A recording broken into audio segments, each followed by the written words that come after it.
오늘 본문 마태복음 3장에 보면은 우리가 받는 지금 물세례, 이것을 세례 요한이 시작을 했는데, 이 세례 요한이 물세례를 줄 때 많은 사람들이 와서 세례를 받았습니다. 그런데 본문 7절에 보니까 바리새인들과 사두개인들도 세례를 받으러 왔다 그랬어요. 여기 바리새인들은 또 이 사두개인들은 그 당시에 아주 최고의 지식계급이고 최고의 권력을 가진 그런 사람들입니다. 바리새인들은 누구보다도 율법을 철저히 지키고 안식일을 철저히 지키고 11조를 철저히 하고 일주일에 2번씩 금식 기도도 하고 아주 자기네들이 가장 경건하다고 생각하는 이제 그런 사람들입니다. 그런데 이들에게 문제가 있어요. 어떤 문제가 있느냐 하면 자기들만이 하나님을 제일 잘 믿는다고 생각하는 오만과 교만에 빠져 있는 게 이게 문제예요. 여러분 항상 조심하셔야 돼요. 기도 많이 하시는 분들, 또 열심히 전도하시는 분들, 또 열심히 봉사하시는 분들, 잘못하면은 오만에 빠지고 교만에 빠지기 쉬워요. 내가 예수 제일 잘 믿지, 내가 제일 충성하지, 내가 제일 하나님 앞에서 바르게 살지, 그 생각하면 안 돼요. 왜요? 그건 하나님만이 아세요. 아멘. 아무리 내가 잘 믿는다고 해도 내가 제일 잘 믿는다, 그런 생각하면 그 사람은 아주 잘못된 거예요. 또 바리새인들에게 어떤 문제가 있었느냐 하면 이중인격자였어요. 위선자들이었어요. 겉으로 볼 때는 아주 굉장히 경건하게 사는 것 같은데 실제로는 그렇게 살지를 아니했어요. 그래서 예수님으로부터 가장 책망을 많이 받은 사람들이 이 바리새인들입니다. 마태복음 23장 15절에 보면 화 있을진저 외식하는 서기관들과 바리새인들이여, 너희는 교인 한 사람을 얻기 위하여 바다와 육지를 두루 다니다가 생기면 너희보다 배나 더 지옥 자식이 되게 하는도다. 23절에 보면 화 있을진저 외식하는 서기관들과 바리새인들이여, 너희가 박하와 회향과 근처의 11조는 들이되 율법에 더 중한 바 정의와 공율과 믿음은 버렸도다. 그러나 이것도 행하고 저것도 버리지 말아야 할지니라. 25절에 보니까 화 있을진저 외식하는 서기관들과 바리새인들이여, 잔과 대접에 겉은 깨끗이 하되 그 안에는 탐욕과 방탕으로 가득하게 하는도다. 눈먼 바리새인이여, 너는 먼저 안을 깨끗이 하라. 그리하면 겉도 깨끗하리라. 화 있을진저 외식하는 서기관들과 바리새인들이여, 회칠한 무덤 같으니 겉으로는 아름답게 보이나 그 안에는 죽은 사람의 뼈와 모든 더러운 것이 가득하도다. 이와 같이 너희도 겉으로는 사람들에게 옳게 보이되 안으로는 외식과 불법이 가득하도다. 33절에 보니까 뱀들아 독사의 새끼들아, 너희가 어떻게 지옥의 판결을 피하겠느냐. 예수님께서 얼마나 무섭게 책망하시는지 몰라요. 여러분 잘 들으세요. 신앙생활은요, 하나님 앞에서 정직해야 돼요. 아멘. 하나님 앞에서 정직해야 돼요. 신앙생활은 정직을 잃어버리면 그 사람은 스스로 속는 거예요. 왜? 하나님은 속일 수가 없으니까. 아멘.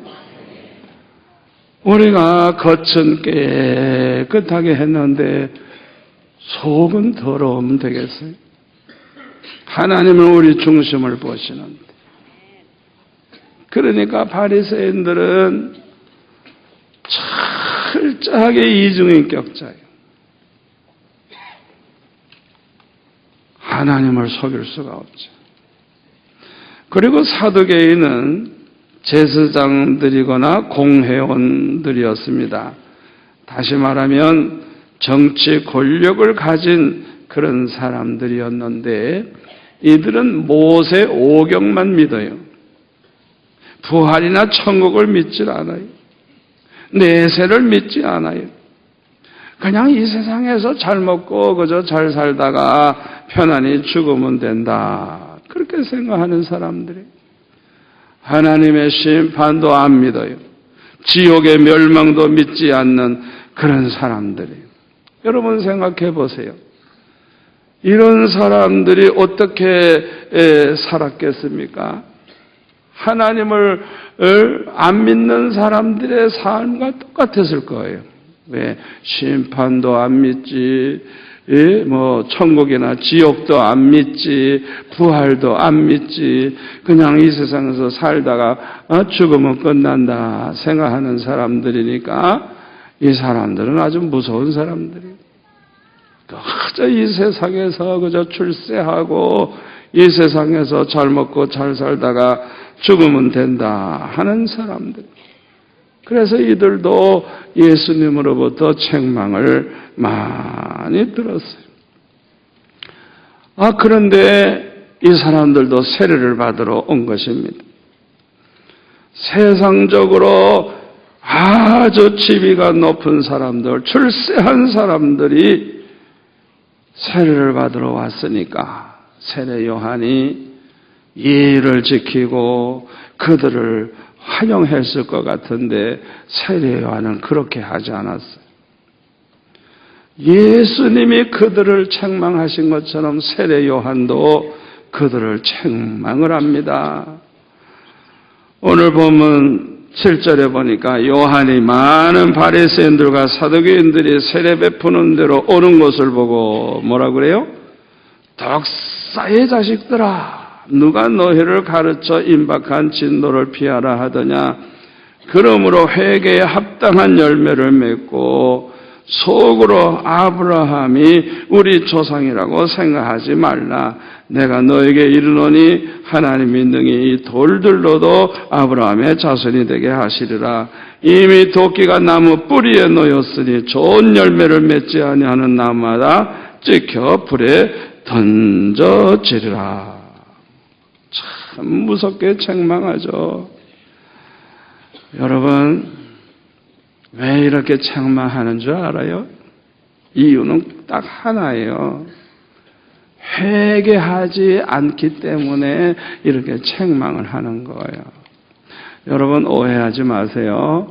성경에 보면요, 가늠하다 붙잡힌 여인도 그렇고 또 사마리아 수가성 여인도 그렇고 그 죄 많은 사람을 보고 예수님이 책망한 일이 거의 없어요.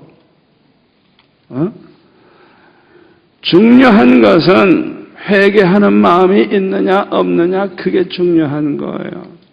아무리 죄가 많아도 회개하는 마음, 자기 자신이 죄인인 줄 알고 회개하는 마음을 가지고 있으면 우리 주님은 그들을 불쌍히 여겨주시고 그들을 맞아주시고 사랑을 베푸신다는 걸 믿으시기를 바랍니다. 그런데 이 바리새인과 사두개인들은, 다른 사람들은 자기 죄를 자복하면서 세례를 받는데 회개를 하지 않는 거예요. 회개하지 않으면 죄사함 받을 길이 없어요. 회개하지 아니하면 자기의 죄를 자기가 다 짊어져야 돼요. 꼭 명심하셔야 됩니다. 회개하지 아니하면 용서받을 길이 없고 회개하지 아니하면 하나님의 진노를 면할 수가 없어요. 심판을 피할 길이 없어요. 더군다나 회개하지 않는 사람은 구원 얻을 수가 없어요. 여러분, 회개 없이 교회 다니는 사람, 그저 교회 다니면 다 예수 믿으니까 구원 받겠지, 천만에요. 회개 없이 교회 다니는 사람은 거듭난 사람이 아닙니다. 회개하지 않는 사람은 구원받은 사람이 아니에요. 죄사함 받은 사람이 아니에요. 하나님의 심판을 면할 수가 없어요. 회개하지 않는 사람은요, 비가 쏟아지는데 물통 뚜껑을 열지 아니하므로 빗물이 한 방울도 그 안에 들어가지 못하는 것과 똑같아요. 회개하지 아니하면 죄사함 받을 길이 없고, 회개하지 아니하면 은혜 받을 길이 없고, 회개하지 아니하면 축복 받을 길이 없어요. 예수님이 십자가를 지심으로 우리의 모든 죄를 다 대속해 주셨지만은, 그럼에도 불구하고 회개하지 않는 사람은 상관이 없어요. 아무리 비가 많이 오면 뭐해요? 물뚜껑을 그냥 딱 닫아놓고 있는데, 아무리 비가 많이 와도 물을 하나도 받을 수가 없죠. 뚜껑을 연 다음에야 물을 받을 수 있는 거죠. 회개한 다음에야 죄사함 받을 길도 열리고 구원도 받을 수 있고, 아멘? 하나님의 자녀가 될 수가 있어요. 그러니까 회개하지 않는 사람들은 참 불행한 사람들이. 그래서 세례요한은 뭐라 그래요? 회개에 합당한 열매를 맺어라. 그랬어요. 회개에 합당한 열매는 첫째로 죄를 깨달아야 돼요. 내가 죄인인 줄 알아야 돼요. 내 죄를 깨닫고, 두 번째로는 통에 자복하는 마음이 있어야 돼요. 자기 죄를 깨달을 뿐만 아니라 그 죄를 범한 게 너무너무 하나님 앞에 죄송하고, 너무나도 자기 죄 범한 것이 아주 그냥 너무나도 마음이 아파서 하나님 앞에 통에 자복하는 시간이 있어야 되고, 세 번째로는 죄에서 떠날 때에 비로소 열매가 나타나는 거예요. 여기까지 가야 되는 거예요. 첫째가 뭐예요? 죄를 깨닫고, 두 번째 통에 자복을 해야 되고, 세 번째 죄를 떠나야 돼요. 옛날에 하던 짓을 자꾸만 한다고 하면 그 사람 100번, 1000번 회개한다고 해도 열매는 없는 거예요. 열매가 없는 거예요. 예? 회개 열매가 없는 사람, 열매 맺지 않는 사람은 도끼가 그 나무 뿌리에 놓였다 그랬죠. 예? 그래서 찍어 불에 던지으리라 했죠. 그러니까 열매까지 나타나야 되는 거예요. 회개했으면 사람이 달라져야 되는 거예요. 회개했으면 삶이 달라야 돼요. 마음가짐이 달라져야 돼요. 말하는 게 달라져야 되는 거예요. 그런데 이 바리새인들이나 사두개인들은요, 자기네들이 육신적으로 아브라함의 자손이니까 자기네들은 아주 구별된 하나님의 성민이라고 생각을 했는데, 세례 요한이 뭘 지적하는가 하니 아브라함의 자손이라 그래서 다 구원받는 게 아니라는 거예요. 회개해야 구원받는다는 거예요. 아멘. 회개해야 천국에 들어가는 거예요. 그래서 마태복음 3장 9절에 보면 속으로 아브라함이 우리 조상이라고 생각하지 말라. 내가 너에게 이르노니 하나님이 능히 이 돌들로도 아브라함의 자손이 되게 하시리라. 이미 도끼가 나무 뿌리에 놓였으니 좋은 열매를 맺지 아니하는 나무마다 찍혀 불에 던져지리라. 그랬어요. 그런데 회개라고 하는 것은 내 마음대로 되는 것이 아닙니다. 회개하게 되는 것은 오직 하나님의 은혜로 되는 것입니다. 성령의 은혜로 되는 것입니다. 여러분, 이 회개를 마음대로 하게 되는 게 아니에요. 이렇게 아무리 회개해야 된다고 말을 1000번, 10,000번 해도요, 회개 안 하는 사람 많아요. 많아요. 너무 많아요.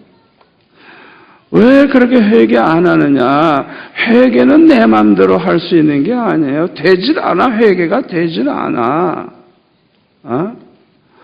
여러분, 회개하게 되는 것 자체가 하나님의 은혜로 되는 거예요.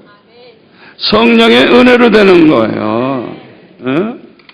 그래서 누구든지 죄를 회개하면 사함받게 되고, 죄 사함받게 되면 성령의 선물을 받게 돼요. 아멘. 그런데 11절, 12절에 보니까 나는 너희로 회개하게 하기 위해서 물로 세례를 베풀거니와 내 뒤에 오시는 이는 나보다 능력이 많으시니 나는 그의 신을 들기도 감당하지 못하겠노라. 그는 성령과 불로 너에게 세례를 베푸실 것이요 손에 키를 들고 자기의 타작마당을 정하게 하사 알곡은 모아 곡간에 들이고 쭉정이는 꺼지지 않는 불에 태우시리라. 이렇게 말씀하고 있습니다. 여기 알곡신자가 누구죠? 회개의 열매가 있는 사람이에요. 쭉정이가 누구죠? 회개의 열매가 없는 사람이에요. 누가 알곡신자가 됩니까? 회개가 있는 거듭난 사람. 이렇게 하나님 앞에 회개하다가 보면 이 사람들이 성령의 선물을 받게 되고, 성령의 선물을 받게 되면 주님을 모시고 살게 되는데 주님의 형상을 점점 닮아가고 점점 주님의 그 성품을 닮아가서 변화가 일어나는 거예요. 그리고 한 걸음 더 나아가서는 경건의 능력이 생겨요. 죄를 이기고 세상을 이기고 환난 시험을 이기고 마귀를 이기는 그런 경건의 능력을 가진 사람이 바로 알곡신자라고 할 수가 있어요. 그러면 쭉쟁이는 누굴까요? 회개가 없는 사람이에요. 회개가 없으니까 성령의 선물을 받지 못했어요. 성령의 선물을 받지 못했으니까 변화도 없어요. 변화도 없어요. 경건의 능력도 없어요. 그래서 죄를 이기지 못하고 마귀를 이기지 못하고 세상을 이기지 못하고 환난 시험을 이기지 못하는 거예요. 여러분의 신앙은 알곡신앙입니까? 쭉쟁이 신앙입니까? 한번 생각해 보세요. 그런데 오늘 본문 13절에 보니까 예수님께서도 세례를 받으려고 오셨어요. 13절에 보면 이때에 예수께서 갈릴리로부터 요단강에 이르러 요한에게 세례를 받으려 하시니, 여기 이때에 그러는데 누가복음 3장 23절에 보면은 예수님께서 가르치심을 시작하실 때에 30세쯤 되시니라. 30세. 예수님께서 30세가 딱 되니까 세례 요한에게 이제 세례 받으러 이제 오신 거예요. 자, 그러니까 예수님은 이 세상에 오셔서 30년 동안은 침묵을 지키시고 하나님의 때를 기다리신 것입니다. 성경에 보면 하나님이 행하시는 일에는 반드시 정한 때가 있어요. 그걸 아셔야 돼요. 그러므로 예수님께서는 언제나 그 하나님의 때에 맞춰서 행동하신 것을 알 수가 있습니다. 요한복음 2장 4절에 보면 가나 혼인집에 가셨을 때 그 포도주가 떨어지니까 그 어머니가 그 말씀을 하시잖아요. 포도주가 떨어졌다고. 그때 뭐라고 대답을 하시냐면 여자여 나와 무슨 상관이 있나이까 내 때가 아직 이르지 아니하였나이다. 이것은 예수님께서 아직 십자가 지실 때가 안 됐다는 거예요. 그 때를 말하는 거예요. 예수님께서 3년 동안 공생애를 하실 때 마음대로 하시질 않았어요. 하나님이 정하신 때를 맞춰서 모든 걸 시작하셨어요. 30세가 딱 되니까 이제 세례를 받으시고 또 이제 3년 후에는 또 때가 되니까 피하지 않고 그전에는 피하셨어요. 피하지 않고 십자가를 당당하게 지시고 우리를 위해서 죽어주신 것을 볼 수가 있어요. 구약 성경에 보면 하나님께서는 모세를 40년 동안 애국 궁전에서 자라나게 하셨어요. 40세가 딱 됐을 때 그 다음에는 80세까지 미디안 광야에서 양을 치며 살게 하셨어요. 80세가 딱 되니까 하나님께서 그를 불러주셔서 이스라엘 백성들을 애굽에서 구원해서 가나안 땅으로 인도하게 하시고 120세가 되니까 아직도 건강한데 아직도 눈이 밝은데 조금 더 일하는 데 지장이 없지만은 하나님께서 모세를 불러가셔서 모세가 이 세상을 떠나가게 된 것을 볼 수가 있어요. 이것을 보면은 우리 하나님께서는 무작정 행동하시는 분이 아니에요. 다 계획을 가지고 계신 거예요. 아멘? 그래서 그 하나님의 계획을 이루실 때는 철저하게 하나님이 정하신 때를 맞추어서 모든 것을 이루신다는 것을 알 수가 있는 것입니다. 그래서 저와 여러분이 하나님 앞에 기도할 때 어떤 때는 당장 이루어졌으면 좋겠는데 시집도 당장 가면 좋겠는데 그 우리 생각이죠. 그러나 하나님의 정한 때가 있는 거예요. 아멘? 하나님이 정하신 때는 가장 좋은 때예요. 그걸 하셔야 돼요. 우리의 생각은 모자라지만은 하나님은 완전하신 하나님이기 때문에 우리를 사랑하시는 하나님은 우리를 위해서 좋은 계획을 가지고 계시고 가장 좋은 때를 정해놓고 계시다는 걸 믿으시기를 바랍니다. 언제나 하나님께서 그 때를 따라 행하시는 거예요. 자, 그런데 13절에 보면 이때에 예수께서 갈릴리로부터 요단강에 이르러 요한에게 세례를 받으려 하시니 이때에 세례 요한은 주의 길을 예비하러 온 사람이요 그는 예수님의 신들매를 풀기도 신을 들기도 감당치 못할 다시 말하면 종노릇도 할 수 없는 그렇게 부족한 사람이라고 고백하고 있어요.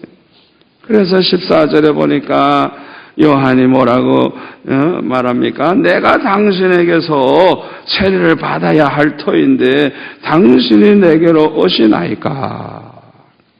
이렇게 말하니까 15절에 보면 예수님이 뭐라 그래요?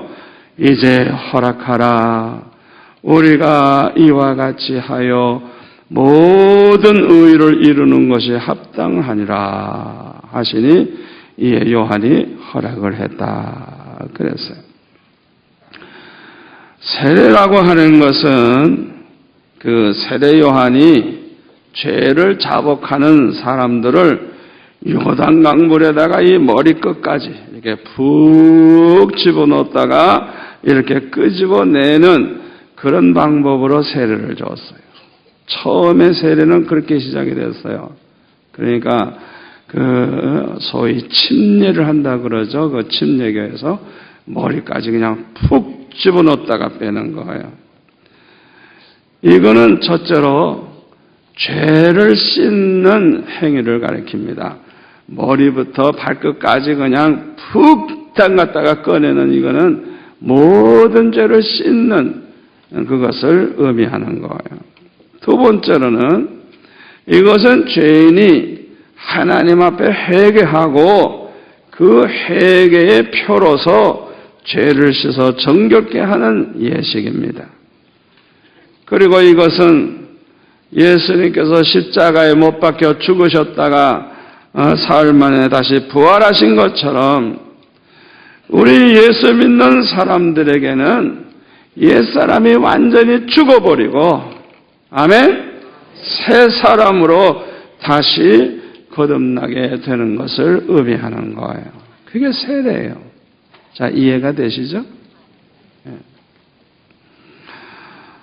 그런데 예수님은 죄가 없으신 분입니다. 그러니까 세례 받으실 필요가 없어요. 그러나 예수님께서는 이제 허락해라. 우리가 이와 같이 하여 모든 의를 이루는 것이 합당하니라 하시면서 세례를 베풀라고 말씀하셨어요. 왜 이렇게 말씀하셨느냐?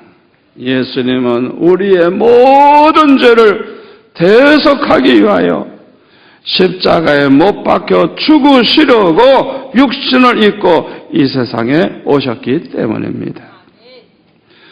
예수님은 죄가 없으시지만은 우리의 모든 죄를 대신 짊어지셨어요. 그리고 십자가에 못 박혀 죽으심으로 우리의 모든 죄값을 대신 다 치르셨어요. 그러므로 이제는 누구든지 예수님을 믿기만 하면 모든 죄를 사함받고 의롭다함을 받게 되는 것입니다. 이렇게 되게 하는 것이 하나님의 계획이요 하나님의 뜻인 것입니다. 그래서 예수님은 이제 허락해라. 우리가 이와 같이 해서 모든 의를 이루는 것이 합당하니라 말씀하신 것입니다. 예수님은 하나님의 아들이시지만은 이 세상에 계실 때에는 특별한 대접을 받으시려고 하지 아니하셨어요. 예수님은 마치 죄인인 것처럼 죄인들이 죄를 자백하고 세례를 받는 것에 오셔서 세례를 받으시려고 하셨습니다. 겸손히 종의 모습으로 사셨고 겸손히 제자들의 발을 씻어주시면서 섬기는 자의 본을 보여주셨어요. 저와 여러분은 예수님의 이 모습을 본받아야 할 줄로 믿습니다. 우리가 교회에서 대접받으려고 하지 말고 겸손히 다른 사람을 대접하고 섬기는 성도가 되시기를 축원합니다. 세례 요한은 주님에게 세례를 베푸는 것이 아주 두렵고 떨리는 일이었지만은 주님의 말씀에 순종을 해서 세례를 베풀었어요. 그랬더니 16절에 보니까 예수님께서 세례를 받으시고 곧 물에서 올라오실새 어떤 일이 벌어집니까? 하늘이 열리고 하나님의 성령이 비둘기같이 내려 자기 위에 임하심을 보시더니 하늘로부터 소리가 있어 말씀하시되 이는 내 사랑하는 아들이요 내 기뻐하는 자라 하시느라 그랬어요. 자, 여기 보면요 분명히 볼 수가 있었어요. 성령이 임하시는 걸 볼 수가 있었고 분명히 하늘에서 소리가 들렸어요. 분명히 들렸어요. 사도행전 2장 2절 이하에도 보면 성령이 임하실 때 호련히 하늘로부터 급하고 강한 바람 같은 소리가 있어요. 소리가 있어 그들이 앉은 온 집에 가득하며 마치 불의 혀처럼 갈라지는 것들이 그들에게 보였다 그랬어요. 각 사람 위에 하나씩 임하여 있더니 그들이 다 성령의 충만을 받고 성령이 말하게 하심을 따라 다른 언어들로 말하기를 시작하니라 그랬어요. 분명히 들을 수가 있었고 분명히 볼 수가 있었어요. 그런데 예수님에게는 성령이 비둘기같이 임하는 걸 볼 수가 있었다. 비둘기같이 임하는 걸. 많은 사람들은 그건 성경에나 있는 얘기지 지금 같은 21세기에 무슨 이런 일이 있을까? 천만에요. 그렇지 않아요. 그렇지 않아요. 저는 성령의 불을 비가 억수같이 쏟아지는 그곳에서 성령의 불이 임하는 그걸 체험을 한 사람이에요. 그걸 어떻게 달리 설명할 수 있겠어요? 비가 그냥 억수같이 쏟아지는 그 속에서 기도하는데 불이 임할 때 그냥 얼마나 기쁘고 좋은지 그냥 할렐루야 감사합니다 하면서 정신없이 기도하는데 기도하다가 보니까 해가 떴어. 해가 몇 시간을 기도했는지 한밤중에 불 받고 그렇게 불로 임하실 때도 있지만 어렸을 때 중학교 때는 추운 겨울에 혼자서 철야기도 하는데 얼마나 추워요. 덜덜덜덜 떨면서 난로불도 없이 철야기도 하는데 갑자기 그냥 위에서부터 따뜻해지기 시작하는데 꼭 따뜻한 담요를 뒤에서 이렇게 싸주는 것처럼 몸이 따끈한 몸으로 나를 안아주는 것처럼 이 뒤에부터 이렇게 따뜻해지는 그런 신비한 체험을 하면서 밤새도록 너무너무 행복한 마음으로 이상하다 몸이 뜨거워지네 이러면서 아주 정말 신기한 그 속에서 기도한 적이 있어요. 또 주님께서 내게 말씀하신 일이 여러 번 있었어요. 여러분, 주님은 살아계십니다. 성경의 하나님이 우리 하나님이십니다.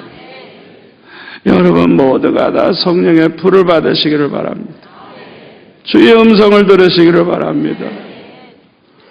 너는 내가 사랑하는 아들이다. 너는 내가 사랑하는 딸이다. 주의 음성을 들으시기를 바랍니다. 너를 통해서 내가 영광을 받으리라. 너를 내가 사용하리라.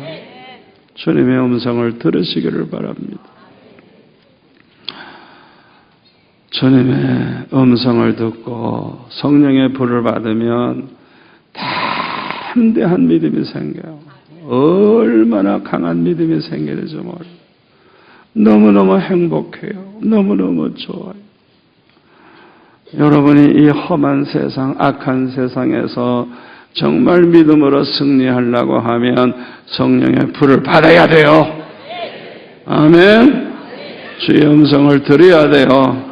주님 만나야 돼요. 아멘. 특별히 여러분 성경을 읽고 기도하고 그러다가 주님의 음성을 듣고 성령의 불을 받는 사람이 참 많은데 제일 아름다운 모습으로 은혜 받는 거예요. 성경을 읽다가 눈물이 쏟아지고 성경을 읽다가 몸이 막 불같이 뜨거워져서 막 뒹굴고 그냥 막 하나님 앞에 몸부림쳐서 회개하고 기도하고 그런 분들 정말 아름답게 은혜 받는 분들이에요. 살아계신 주님, 우리 가운데 함께 하시는 성령의 역사가 여러분에게 충만하시기를 축원합니다.